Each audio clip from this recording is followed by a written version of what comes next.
Bienvenue! Cette semaine, c'est Nina Caprès qui nous accompagne. La Suissesse est de ces grimpeuses qui vivent littéralement l'escalade. Elle nous parle de cette passion et du rocher français qui l'ont poussée à déménager de ce côté de la frontière.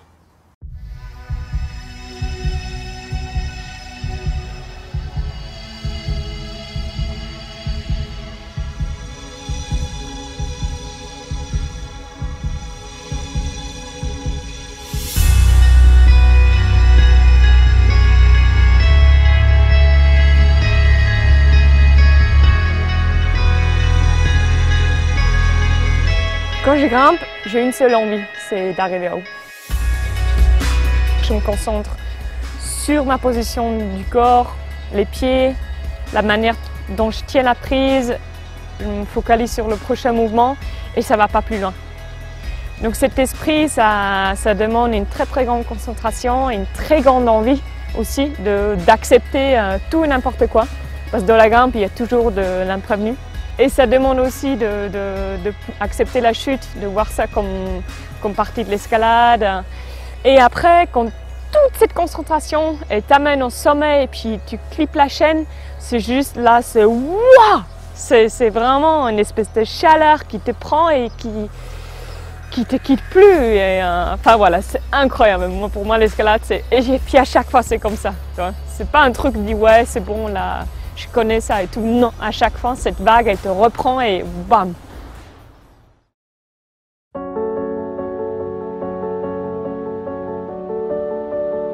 Ma première vraie sortie d'escalade, c'était dans les Calanques, je crois. Ils m'ont emmené dans une voie et puis au pied de la voie, il nous a expliqué comment faire la manip et tout. Et j'étais là, ouais. Donc j'ai fait la voie, j'étais au relais et j'ai pleuré. Je ne savais pas quoi faire et j'étais là et puis jusqu'à un guide, il fallait qu'il monte à côté de moi et puis il m'a montré comment on fait la manip. Mais la sensation que j'ai eue en faisant ça, c'était vraiment waouh! J'étais vraiment heureuse, je sentais vraiment que monter à haut, c'était un truc qui m'emmenait beaucoup. C'était dans le cadre des jeunes. Hein. On a tenu tout ce qui venait, hein. On a tenu des spits, les dégaines, on pose les pieds sur des spits, enfin voilà, c'était vraiment, on voulait monter quoi. Quand j'avais 22 ans, c'était là où j'avais vraiment le choix entre soit je reste en Suisse et je fais un métier, j'apprends quelque chose ou je fais des études, ou sinon je vais ailleurs où les gens ils comprennent mieux ce que je fais. Donc ça veut dire qu'il fallait que j'aille dans un milieu où il y a plus de gens qui grimpent, plus de montagnards, plus un esprit pour le sport de nature. Du coup, je suis allée à Grenoble et c'était parfait. La France, c'est le paradis pour les falaises. Je veux dire, moi je suis basée sur Grenoble, il y a la montagne juste à côté, il y a des super falaises autour de Grenoble.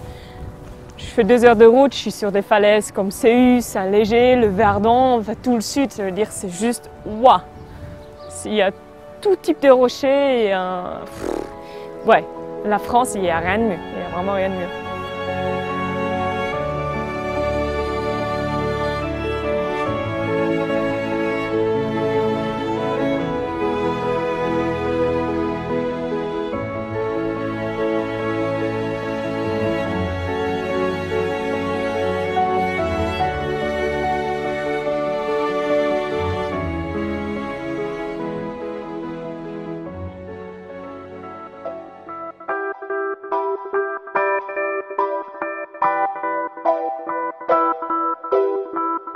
Chamonix, ça représente beaucoup pour moi.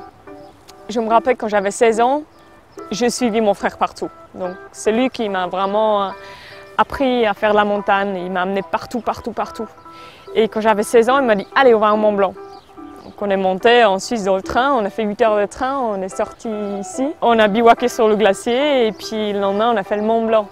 Puis le soir, on est redescendu, on a pris le dernier train et puis on est rentré en Suisse.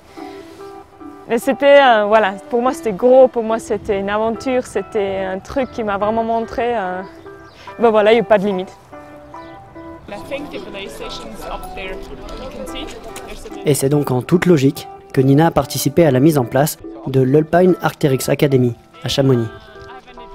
Je trouve que c'est un cadeau et c'est vraiment très riche de pouvoir partager ces expériences. D'avoir un cadre où tu dis, là, je suis entièrement à vos dispositions.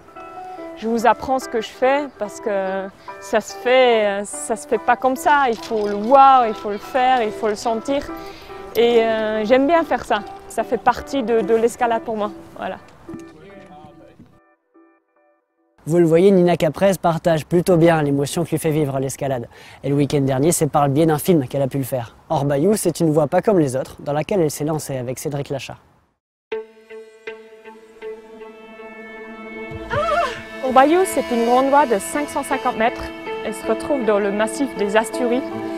C'est tout au nord de l'Estagne. Il y a 4 longueurs qui sont entre 7C et 8A. Et puis il y a une longueur clé qui tourne dans le 8C, un 8C plutôt dur. Ensuite, il y a encore un 7C et après, ça se couche un peu. Et là, c'est vraiment terrain d'aventure. Mais par contre, il n'y a aucune protection, il n'y a rien. Donc c'est vraiment, on passe de la grimpe très très dure, très haut niveau à tac, on ne tombe plus. Voilà, on grimpe avec le sac à dos, on grimpe vigilant, il ne faut pas tomber. Et puis tu sors sur un sommet qui est juste, enfin voilà, c'est splendide.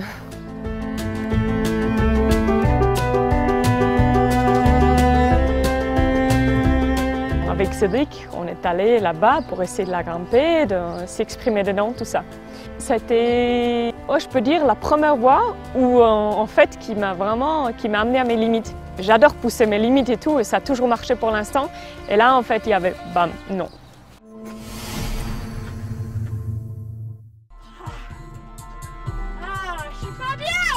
Pour moi, les grandes voies, c'était la seule manière juste de commencer du bas et d'enchaîner toute la voie en tête de la journée. C'était le système, je ne sais pas, qui s'est mis un peu comme ça. Et moi, je me suis accrochée à ce système. Donc Orbayou, ça m'a aidé à passer cette barrière, à me dire non Nina, dans le futur, oui, tu peux essayer des voies très dures, même plus dures de tout ce que tu as essayé avant, mais il faut avoir vraiment l'esprit ouvert. Parce que sinon, tu vas toujours être déçu, parce que forcément, il y a des limites. Forcément, ça ne va pas toujours marcher comme tu l'avais imaginé. Donc le film part de ça. Évidemment, j'aime bien faire passer un message qui marque les gens, qui disent « Waouh, ok, elle a eu cette leçon. Et moi aussi, ça m'est arrivé dans ma vie. Donc comment je peux adapter ça à ma propre vie ?» On revient du coup sur le partage. Tout ce que je fais, tout ce que j'apprends, tout ce que l'escalade m'apprenne, ben, j'aime bien le donner parce que c'est comme ça la vie, ça marche comme ça, c'est un partage. Voilà, c'était l'épisode 8 de Relais Vertical. Comme chaque semaine, on revient mardi prochain. Grimpez bien!